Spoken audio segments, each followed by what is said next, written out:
खसारा आया, और ऐसा क्या खसारा हुआ कि आपने सबको अपने अपने खसारे याद करवा दिए?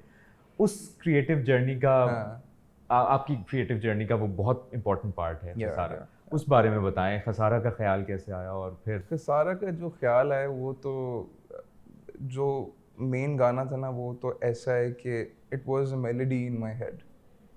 उस वक्त तो कोई उसके ऊपर लिरिक्स भी नहीं थे, और ये गाना जो ये पूरा प्रोजेक्ट है ये एक्चुअली 1.5 साल पुराना है।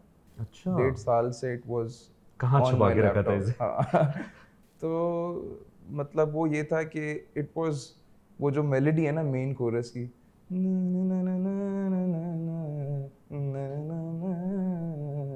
वो दिमाग में बस ये थी, इसमें कोई वर्ड्स नहीं थे, कुछ नहीं थे। काफ़ी दिन तक ना वो चलता रहा। फिर कुछ कॉर्ड्स वगैरह हम ऐसे ही एक दिन स्टूडियो में प्ले कर रहे थे, तो वो हमने ना उसको ज़रा बैठ के सॉलिडिफाई किया कॉर्ड्स के साथ, तब भी वो मेलोडी थी। फिर बस एक दिन मैं बैठा और मैंने कहा यार अब इस मेलोडी को मैं सुन के अक्सर ऐसा होता है कि वो मेलोडी ही डिक्टेट कर रही होती है कि ये किस बारे में है ये चीज़।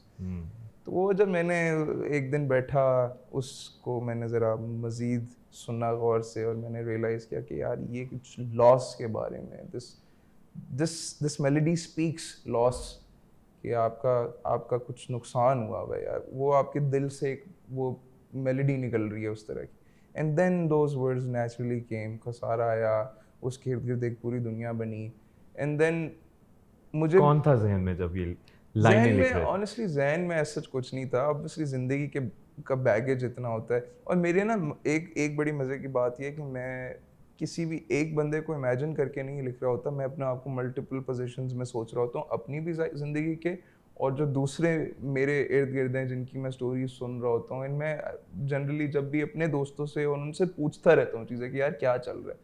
सो all of that kind of paints a picture. तो and then when the song is made, I also try to make sure कि वो गाना जो है ओपन टू इंटरप्रिटेशन हो, कि हर बंदा अपनी कोई ना कोई मीनिंग उसके रिलेट साथ कर सके। एसोसिएट कर सके। ये ना हो कि वो कहे कि यार वो फलां मेरी एक्स थी, उसके बारे में मैंने सोच के लिखा, तो तुम भी उसके बारे में सोच के उसको याद करके वो करो।